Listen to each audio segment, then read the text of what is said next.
دخلت والخوف كان ماليني، بس مش قادر أبين.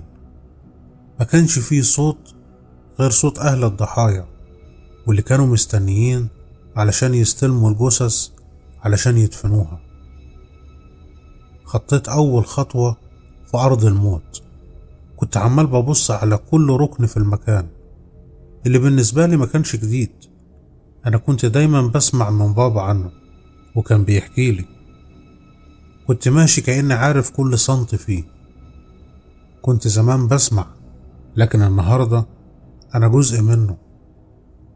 المبنى كان فيه صالتين واسعين خاصين بالتشريح، وفي كل صالة كان محطوط ترابيزتين علشان يحطوا الجثث عليهم، وفي أوضتين للغسل والتكفين، وفي كل صالة كانت موجودة الخشبة اللي بيغسلوا الميت عليها، وفي غرفة كان مكتوب عليها الأشعة.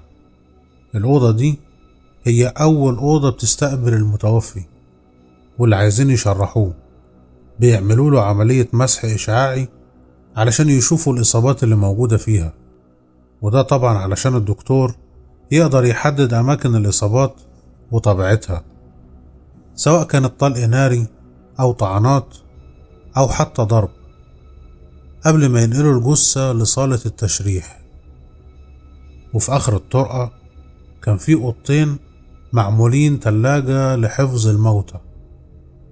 أول واحدة كان فيها 7 تلاجات، منهم 3 عطلانين بقالهم فترة كبيرة. أما الأوضة التانية ففيها تلاجة كبيرة ومسميينها تلاجة العرض. بابا موقفش عن الشرح بالتفصيل الممل لكل حاجة، وكأنه تقمص دور مرشد سياحي، ما خلاهوش يسكت، سوى ان زمايله كانوا بيرحبوا بيه وعايزين يتعرفوا على ابنه الموظف الجديد. لكن انا كنت مسلوب التركيز ومفيش إرادة. بصيت ورايا للباب اللي انا دخلت منه وقلت لنفسي اهرب اهرب دلوقتي. أنس، يلا بينا نطلع لدكتور جورج علشان نمضي قرار استلامك للشغل. وفعلا طلعنا للدور التاني واللي كانوا مخصصينه للموظفين والأعمال الإدارية، وكان فيه مكتب أستاذ جورج ميخائيل كبير الأطباء الشرعيين. وقفنا قدام المكتب وبابا خبط عليه. ادخل. صباح الخير يا دكتور جورج. صباح النور يا عم سعيد، ازيك يا راجل يا طيب؟ الحمد لله. ابني أنس يا حضرة المدير. وقعدنا شوية وطلعنا من المكتب، وساعتها بابا طلب مني طلب غريب. قال لي انزل المشرحة وانا هروح بس مكتب كده علشان اخلص الورق بتاع المعاش واخلي طرفي من الوظيفة. وسمعت كلامه. احيانا الدنيا بتفرض عليك انك تواجه اسوأ كوابيسك، ولازم تتغلب على مخاوفك دي، لانك لو ما قدرتش تغير الواقع اللي مش عاجبك فعلى الاقل ارسم على وشك ابتسامة وتعايش معاه. انت دلوقتي بقيت جزء منه. في الصالة بتاعت التشريح كان واقف 2 دكاترة ومساعد واقفين قدام جثة لراجل كان عريان ومنيمينه على الترابيزة قدامهم، وكان في جثة تانية في الناحية التانية كانوا مغطينها بغطاء أبيض وعليه بقع دم ناشفة، مفيش حاجة ظاهرة منه غير إيد ممدودة. الدكاترة كانوا لابسين مرايل جلد لونها بني، ولابسين حاجات كده على عينيهم شبه نظارات الغطس، وكانت مغطية وشهم كله، ولابسين جوانتيات لحد الكوع وجزم جلد لحد الركبة.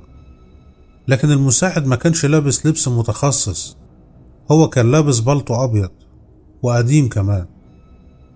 أول ما شافوني لقيتهم بدأوا يرحبوا بيا. أهلا وسهلا، نورت يا أنس مشرحتنا المتواضعة. دخلت عليه وأنا بقدم رجل وأخر رجل. شكرا. بص يا بطل، أنا دكتور عمرو عبد اللطيف، وده دكتور شادي زقزوق، إحنا أطباء تشريح، وده زميلك وائل مساعد زيك ومغسلاتي. لقيت وائل ضحك. وائل ده راجل عنده تقريبا 40 سنة، بس كان مهمل في نفسه، حتى نظافة هدومه ما كانش مهتم بيها. ودفان كمان يا دكتور لو لازم الأمر، انت نسيت ولا ايه؟ وبحركة انا ما فهمتهاش لقيت دكتور شادي شد ايد زميله عمرو وبصلي، اتفضل يا انس على الترابيزة التانية، استناني هناك، هاجي انا وانت نشرح الجثة التانية. سمعت كلامه رغم ان الكلام مش عاجبني، بس هعمل ايه؟ خلاص انا بقيت جزء من الموضوع. وقفت قدام الجثة وانا متخشب وبحاول ما بين لهمش ان انا مرعوب. دي كانت اول مرة اقف فيها قدام ميت، ومش اي ميت، ده مقتول. انا معرفش هو مات ازاي وايه اللي مخبياه الملاية البيضة دي تحتها. ممكن يكون مدبوح او معالمه متشوهة بسبب الغرق مثلا، او محروق. على كل حال كل الحاجات دي كانت بتؤدي لنهاية مرعبة بالنسبة لي، وما كنتش اقدر غير ان انا استسلم. دي البداية. لقيت الدكتور عمرو طلب مني ان انا امليه مواصفات الوش بتاعت الجثة اللي قدامي علشان يدونها في دفتر اليوميات. هو ايه دفتر اليوميات ده؟ وايه فايدته؟ وايه اللي احنا هنكتبه فيه؟ سمعت كلامه وكشفت الغطا عن الوش اللي قدامي، وكان نفسي يكون الجسم كامل مفيش فيه ولا عضو مبتور. بصيت في الوش اللي قدامي، كان شاب عنده دقن خفيفة. بصيت في عينيه. يا دكتور عمرو، العين لونها اسود. تمام، طب شوف لي كده الأسنان وتأكد كده من عددها ولو في كسر أو خلع. طبعا أنا ما فهمتش هو عايز ايه، بس قلت أنفذ. قربت من بقه وقعدت أعد في أسنانه، 1 2 3، ومرة واحدة وبدون مقدمات لقيت جثة الشاب ده قامت ومسكت ايدي وهي بتصوت وعمالة بتقول وانا زي اللي الكهرباء مسكته. نطيت من مكاني ورميت ايد الراجل دي وطلعت اجري وانا بقول يا لهوي يا لهوي. وانا طالع لقيت بابا. مالك يالا في ايه؟ انا مش عارف اتكلم، كأني كنت في ماراثون وعمال اجري، قلبي عمال يدق بسرعة. انا حاسس ان هو هيقف. ايده يا بابا مسكتني. هو مين يالا؟ الميت يا بابا، الميت. لقيت بابا واقف عمال بيضحك. هم عملوها فيك يا هبل؟ ما فهمتش هو يقصد ايه. مسك ايدي واتحرك ودخل بيا الصالة تاني. دخلت الأوضة لقيتهم واقعين في الأرض من كتر الضحك، حتى الميت اللي كان نايم فوق الترابيزة المعدنية فطسان على روحه من الضحك. فضلت كده بصلهم وانا بحاول افهم هو ايه اللي حصل.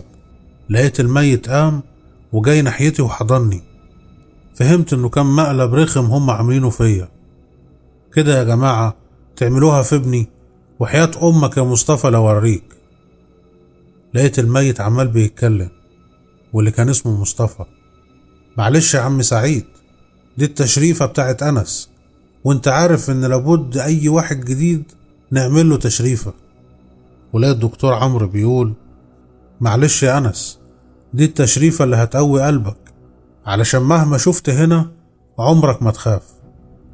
بصراحة انا ما ردتش عليهم، بصيت لهم بصة احتقار وكنت مولع، وسبتهم وطلعت حتى من غير ما استأذن. وقفت على الباب بره وولعت سجارة. انا كنت هموت من الغيظ، مش بس من المقلب السخيف اللي اتعمل معايا، بل لاني مضطر ان انا اتعامل مع الاشخاص دي في الوظيفة دي اللي انا مش قابلها. بس هعمل ايه؟ انا مش عايز ازعل بابا، بس لو كنت اعرف وقتها ان هيحصل اللي هيحصل بعد كده ما كنتش وافقت ان انا اشتغل في الوظيفة دي ابدا.